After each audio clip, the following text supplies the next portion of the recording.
ஒன்று ராஜாக்கள். முதலாவது அதிகாரம். 1. தாவீது ராஜா வயது சென்ற விர்த்தாப்பியனானபோது வஸ்திரங்களினால் அவனை மூடினாலும் அவனுக்கு அனல் உண்டாகவில்லை. 2. அப்பொழுது அவனுடைய ஊழியக்காரர் அவனை நோக்கி, ராஜசமூகத்தில் நின்று அவருக்கு பணிவிடை செய்யவும் ராஜாவாகிய எங்கள் ஆண்டவனுக்கு அனல் உண்டாகும்படி உம்முடைய மடியிலே படுத்துக்கொள்ளவும் கன்னியாகிய ஒரு சிறு பெண்ணை ராஜாவாகிய எங்கள் ஆண்டவனுக்கு தேடுவோம் என்று சொல்லி. 3. இஸ்ரவேலின் எல்லையிலெல்லாம் அழகான ஒரு பெண்ணை தேடி சூனே மூராளாகிய அபிஷாகை கண்டு அவளை ராஜாவினிடத்தில் கொண்டு வந்தார்கள். 4.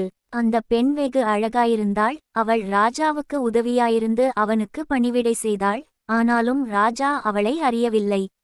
5. ஆகீத்திற்கு பிறந்த அதோனியா என்பவன் நான் ராஜா ஆவேன் என்று சொல்லி தன்னைத்தான் உயர்த்தி தனக்கு இரதங்களையும் குதிரை வீரரையும் தனக்கு முன் ஓடும் 50 காலாட்களையும் சம்பாதித்தான். 6. அவனுடைய தகப்பன் நீ இப்படிச் செய்வானேன் என்று அவனை ஒரு காலும் கடிந்து கொள்ளவில்லை. அவன் மிகவும் அழகுள்ளவனாயிருந்தான். அப்சலோமுக்குப் பின் அவனுடைய தாய் அவனை பெற்றாள். 7. அவன் செரியாவின் குமாரனாகிய யோவாபோடும் ஆசாரியனாகிய அபியத்தாரோடும் ஆலோசனை பண்ணி வந்தான். அவர்கள் அவனிடத்திலிருந்து அவனுக்கு உதவி செய்து வந்தார்கள். 8. ஆசாரியனாகிய சாதோக்கும் யோய்தாவின் குமாரனாகிய பெனாயாவும் தீர்க்கதரிசியாகிய நாத்தானும் சீமேயியும் ரேயியும் தாவீதோடிருக்கிற பராக்கிரமசாலிகளும் அதோனியாவுக்கு உடந்தையாயிருக்கவில்லை. 9. அதோனியா இன்றோகேலுக்குச் சமீபமான சோகெல்லெத் என்னும் கல்லின் அருகே ஆடுமாடுகளையும் கொழுத்த ஜந்துக்களையும் அடித்து ராஜாவின் குமாரராகிய தன் சகோதரரெல்லாரையும் ராஜாவின் ஊழியக்காரரான யூதாவின் மனுஷர் அனைவரையும் அழைத்தான். 10. தீர்க்கதரிசியாகிய நாத்தானையும் பெனாயாவையும் பராக்கிரமசாலிகளையும் தன் சகோதரனாகிய சாலமோனையும் அழைக்கவில்லை. 11. அப்பொழுது நாத்தான் சாலமோனின் தாயாகிய பச்சேப்பாளை நோக்கி, நம்முடைய ஆண்டவனாகிய தாவீதுக்கு தெரியாமல் ஆகீத்தின் குமாரனாகிய அதோனியா ராஜாவாகிற செய்தியை நீ கேட்கவில்லையா? 12. இப்போதும் உன் பிராணனையும் உன் குமாரனாகிய சாலமோனின் பிராணனையும் தப்புவிக்கும்படிக்கு நீ வா, உனக்கு நான் ஆலோசனை சொல்லுவேன். 13. நீ தாவீது ராஜாவினிடத்தில் போய், ராஜாவாகிய என் ஆண்டவனே, எனக்கு பின் உன் குமாரனாகிய சாலமோன் ராஜாவாகி அவனே என் சிங்காசனத்தின் மேல் வீற்றிருப்பான் என்று நீர் உமது அடியாளுக்கு ஆணையிடவில்லையா? அப்படியிருக்க அதோனியா ராஜாவாகிறது என்ன என்று அவரிடத்தில் கேள். 14. நீ அங்கே ராஜாவோடே பேசிக் கொண்டிருக்கையில் நானும் உனக்கு பின்வந்து உன் வார்த்தைகளை உறுதிப்படுத்துவேன் என்றான். 15. அப்படியே பச்சேப்பாள் பள்ளியறைக்குள் ராஜாவிடத்தில் போனாள். ராஜா மிகவும் வயது சென்றவனாயிருந்தான். சூனே மூராளாகிய அபிஷாக் ராஜாவுக்கு பணிவிடை செய்து கொண்டிருந்தாள். 16. பச்சேப்பாள் குனிந்து ராஜாவை வணங்கினாள். அப்பொழுது ராஜா, உனக்கு என்ன வேண்டும் என்று கேட்டான். 17. அதற்கு அவள், என் ஆண்டவனே, எனக்கு பின் உன் குமாரனாகிய சாலமோன் ராஜாவாகி அவனே என் சிங்காசனத்தின் மேல் வீற்றிருப்பான் என்று நீர் உம்முடைய தேவனாகிய கர்த்தரைக் கொண்டு உமது அடியாளுக்கு ஆணையிட்டீரே. 18. இப்பொழுது இதோ அதோனியா ராஜாவாகிறான். என் ஆண்டவனாகிய ராஜாவே, நீர் அதை அறியவில்லை. 19. அவன் மாடுகளையும் கொழுத்த ஜந்துக்களையும் ஆடுகளையும் திரளாக அடித்து ராஜாவின் குமாரர் அனைவரையும் ஆசாரியனாகிய அபியத்தாரையும் யோவாப் என்னும் படைத்தலைவனையும் அழைத்தான். ஆனாலும் உமது அடியானாகிய சாலமோனை அழைக்கவில்லை. 20.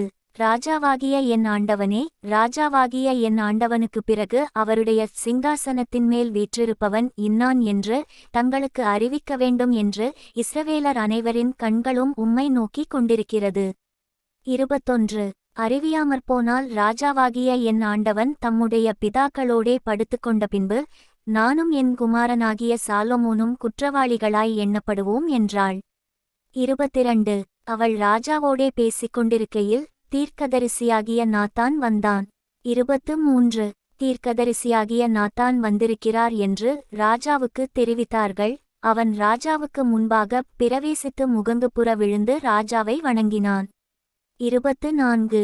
நாத்தான், ராஜாவாகிய என் ஆண்டவனே, அதோனியா எனக்கு பின் ராஜாவாகி அவனே என் சிங்காசனத்தின் மேல் வீற்றிருப்பான் என்று நீர் சொன்னதுண்டோ? 25. அவன் இன்றைய தினம் போய் மாடுகளையும் கொழுத்த ஜந்துக்களையும் ஆடுகளையும் திரளாக அடித்து ராஜாவின் குமாரர் அனைவரையும் இராணுவத் தலைவரையும் ஆசாரியனாகிய அபியத்தாரையும் அழைத்தான். அவர்கள் அவனுக்கு முன்பாக புசித்து குடித்து ராஜாவாகிய அதோனியா வாழ்க என்று சொல்லுகிறார்கள். 26.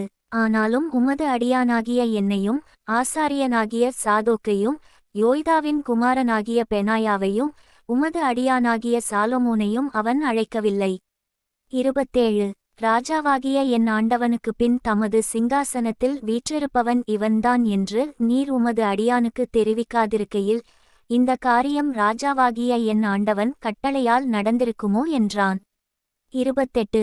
அப்பொழுது தாவீது ராஜா பிரதியுத்தரமாக, பச்சேப்பாளை என்னிடத்தில் வரவழையுங்கள் என்றான். அவள் ராஜசமுகத்தில் பிரவேசித்து ராஜாவுக்கு முன்னே நின்றாள். 29.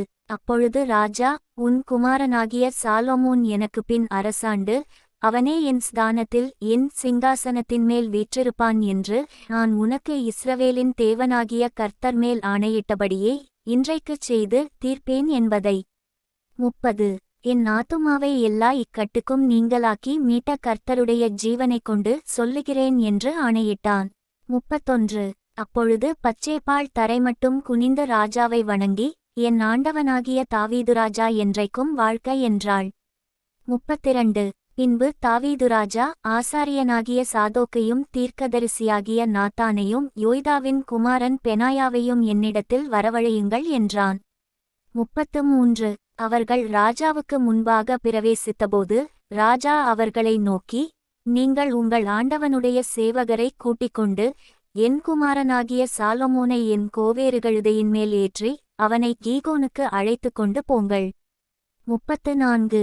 அங்கே ஆசாரியனாகிய சாதோக்கும் தீர்க்கதரிசியாகிய நாத்தானும் அவனை இஸ்ரவேலின் மேல் ராஜாவாக அபிஷேகம் பண்ணக்கடவர்கள்.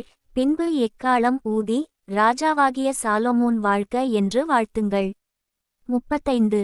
அதின் பின்பு அவன் நகர்வலம் வந்து என் சிங்காசனத்தில் வீற்றிருக்கும்படி அவனை கூட்டிக்கொண்டு வாருங்கள். அவனே என் ஸ்தானத்தில் ராஜாவாயிருப்பான். அவன் இஸ்ரவேலின் மேலும் யூதாவின் மேலும் தலைவனாயிருக்கும்படி அவனை ஏற்படுத்தினேன் என்றான். 36. அப்பொழுது யோய்தாவின் குமாரன் பெனாயா ராஜாவுக்கு பிரதியுத்தரமாக, ஆமென், ராஜாவாகிய என் ஆண்டவனுடைய தேவனாகிய கர்த்தரும் இப்படியே சொல்வாராக. 37.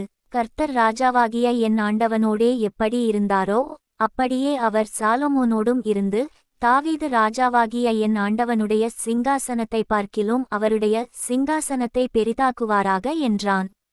38. அப்படியே ஆசாரியனாகிய சாதோக்கும் தீர்க்கதரிசியாகிய நாத்தானும் யோய்தாவின் குமாரன் பெனாயாவும் கிரேத்தியரும் பிலேத்தியரும் போய் சாலொமோனை தாவீது ராஜாவினுடைய கோவேறுகழுதையின் மேல் ஏற்றி அவனை கீகோனுக்கு நடத்தி கொண்டு போனார்கள். 39. ஆசாரியனாகிய சாதோக்கு தைலக்கொம்பை கூடாரத்திலிருந்து எடுத்துக்கொண்டு போய் சாலொமோனை அபிஷேகம் பண்ணினான். அப்பொழுது எக்காளம் ஊதி ஜனங்களெல்லாரும் ராஜாவாகிய சாலொமோன் வாழ்க என்று வாழ்த்தினார்கள். 40. பிற்பாடு ஜனங்களெல்லாரும் அவன் பிறகாலே போனார்கள். ஜனங்கள் நாகசுரங்களை ஊதி பூமி அவர்கள் சத்தத்தினால் அதிரத்தக்கதாக மகா பூரிப்பாய்ச் சந்தோஷித்தார்கள். 41. அதோனியாவும் அவனோடிருந்த எல்லா விருந்தாளிகளும் போஜனம் பண்ணி முடிந்தபோது அதை கேட்டார்கள். யோவாப் எக்காள சத்தத்தை கேட்டபோது நகரத்தில் உண்டாயிருக்கிற ஆரவாரம் என்ன என்று விசாரித்தான். 42. அவன் பேசிக்கொண்டிருக்கையில் ஆசாரியனாகிய அபியத்தாரின் குமாரன் யோனத்தான் வந்தான். அப்பொழுது அதோனியா, உள்ளே வா, நீ கெட்டிக்காரன், நீ நற்செய்தி கொண்டு வருகிறவன் என்றான். 43. யோனத்தான் அதோனியாவுக்கு பிரதியுத்தரமாக, ஏது, தாவீது ராஜாவாகிய நம்முடைய ஆண்டவன் சாலொமோனை ராஜாவாக்கினாரே. 44.